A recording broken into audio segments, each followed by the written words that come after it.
Hello guys, this is David, the Tiger Girl here. Now, before you go all off in the comments like, MJ, you call that a tiger, and then start listing reasons why my drawing is wrong, keep in mind that the picture you see before you was drawn by an amateur 15-year-old artist and is no way professional. That does not mean, however, that I do not want constructive criticism. Constructive criticism, when done, nicely, is greatly appreciated. Just don't be a douche about it. Okay? Okay. So, basically, today, I'm just gonna be, reading some random reviews on a few things. Because some of these are pretty hilarious. So, yeah, let's just get into it. Okay, so this first one is on, and forgive me if I'm wrong, some Haribo, I could be saying that wrong, sugar-free gummy bears, on Amazon. These reviews are, kind of hilarious, and my science teacher, introduced them to me. So, let's get into this. So, this one says, "Eat if you dare, ... It was made in 2015. So, let's see what it is. Also, if there are random audio cuts, that's just because I'm adding more, what's the word I'm looking for? Crap! Frames! There we are, because the editing system I use, it works, it's low quality, it's iMovie, okay? Okay, so, eat if you dare, ... I sit here, writing this review, at 4 a.m. from my porcelain throne, a fixture you will become all too familiar with if you choose to eat these cute little bears from the pits of hell. I had to eat a pound of these little bastards, after Man City must have thought they were playing American football the other week, and lost to a team of Arsenal scrubs.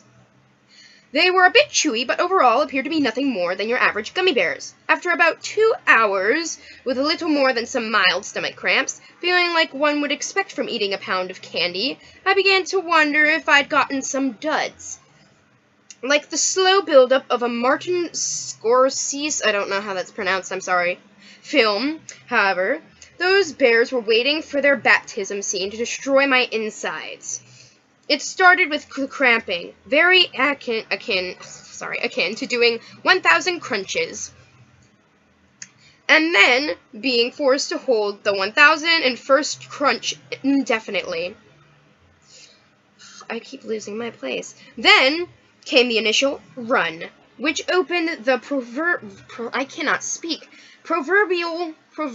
cannot pronounce words, floodgates. I'm over 30, and I'm beginning to wonder if these bears know that and want to send me back to the can for each year I've been on this earth, to make me wonder why I just can't ever been born. In between I can't read. I just can't. Gastrointestinal. Thank goodness. Bouts of pressure washing the inside of my toilet from my anus. I lay in bed feeling as if someone were to punch me in the stomach. I'd explode, turning the walls of my bedroom into a soiled Jackson Pollock rendition.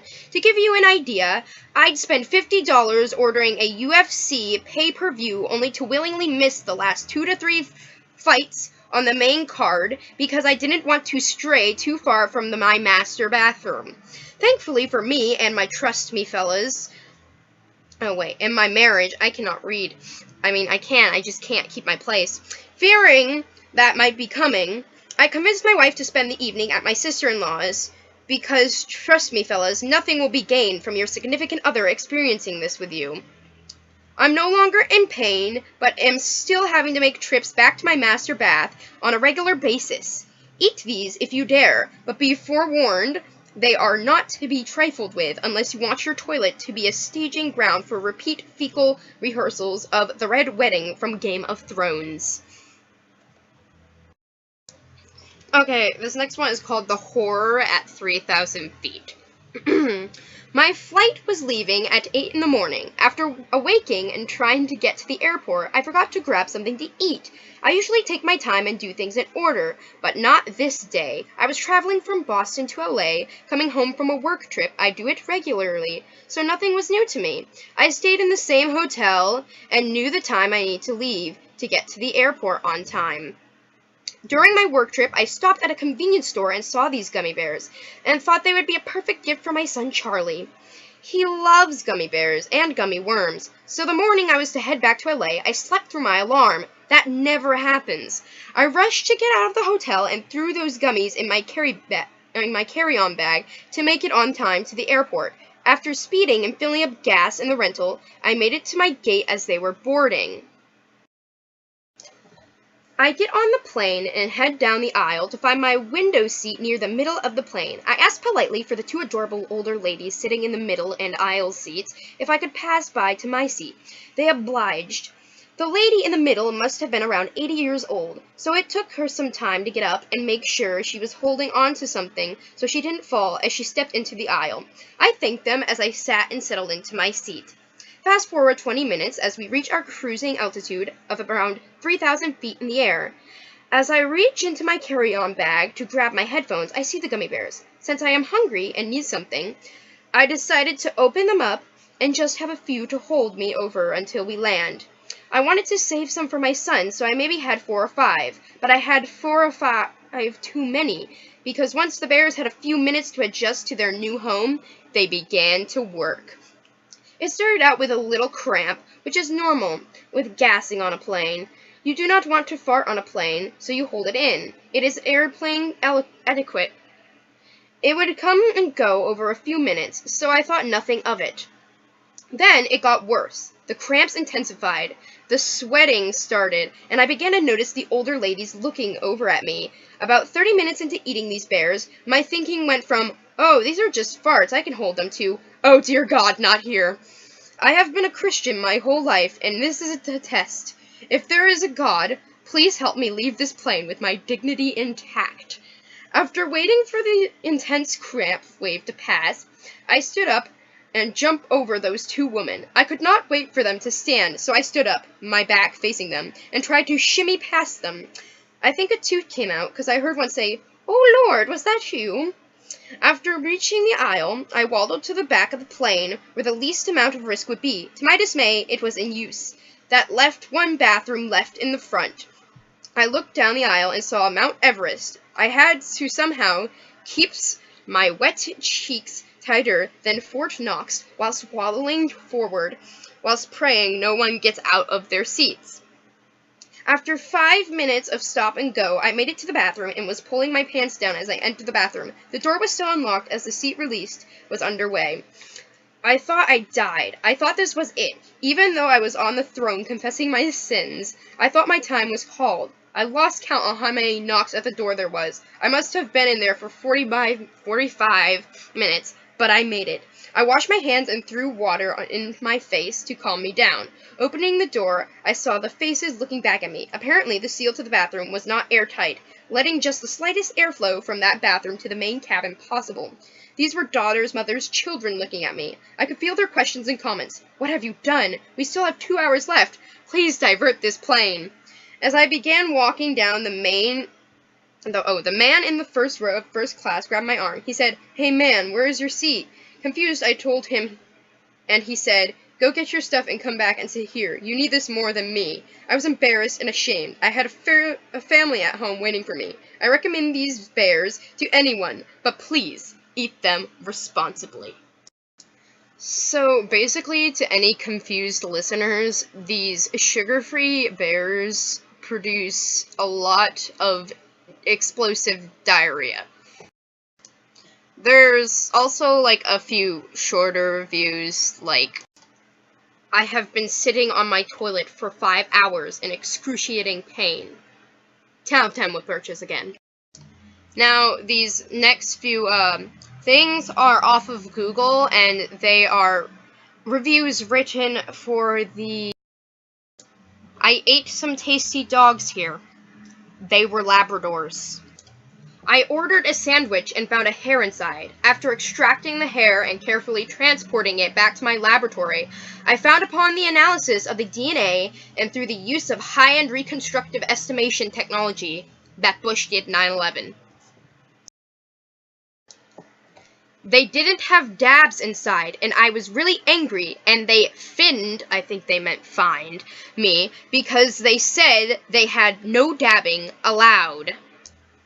So this is how it feels to chew 5 gum.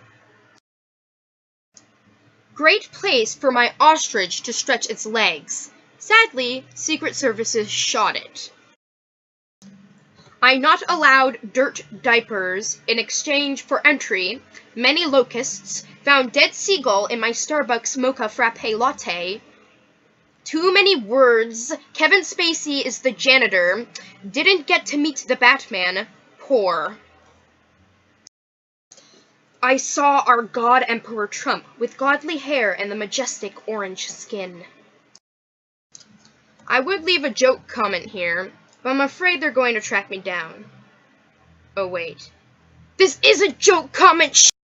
No, that wasn't an editing error. They literally got cut off at shit. Now, you may not know, but there's apparently a band called the Pentagon, and this person was apparently looking for that. So, they wrote, I was looking for a band, not a scary dungeon. Okay, so I personally think that possibly there's some weird Roblox map called the Pentagon that involves aliens and Robux, because there's a lot of Robux going on here, unless there's some sort of internet meme I'm not aware of that includes the Pentagon and Robux. But as far as I can tell, people are confusing this with a Roblox map or something. Or maybe they're just being idiots. Or maybe they're just being trolls. I don't know, but it's pretty fucking hilarious. I tried trading my food for Robux, but the weird alien dude didn't give me any. Also, when I went to throw away my food, the trash can talked back to me, and I didn't like the... I think you need to make better food and get rid of all the aliens, because I almost got kidnapped. All the people there look like dogs, and I don't know why. People there offered me Burger King foot lettuce, and I did not like that offer at all. So I ran out crying, and the guy with the weird voice chased me home, and then I went back, and people offered me Robux, which I was happy about, and that's how I started on my journey. I'm pretty sure the guy with the weird voice they're referring to is Dylan is Chillin'. He's the guy who did the whole Burger King foot lettuce thing in the first place. He's a pretty good channel, check him out. Disappointed. Everything on this maps costs extra Robux, and I like circles better. And then someone left a review in response to the previous review. I personally like squares, but whatever, it's not like my opinion matters. Honestly, some of these reviews were pretty fucking hilarious. But I hope you enjoyed this reading some hilarious reviews. If you actually have some weird places with some funny-ass reviews for me to look up, leave them down in the comments. I don't give a fuck. I'll probably read stuff about them too. But I hope you enjoy this video. It's a little different than what I really have so far on this channel, but ever since I really started YouTube, I kind of wanted this kind of like picture-by-picture kind of setup that you see going on. I know it's only like 4 different frames for the moment, but I think I should start small. But like I said beforehand, leaving some positive, constructive criticism down in the comments is appreciated. And just kind of comment, like, subscribe, you know, the basic YouTube shit. And I will see you next time.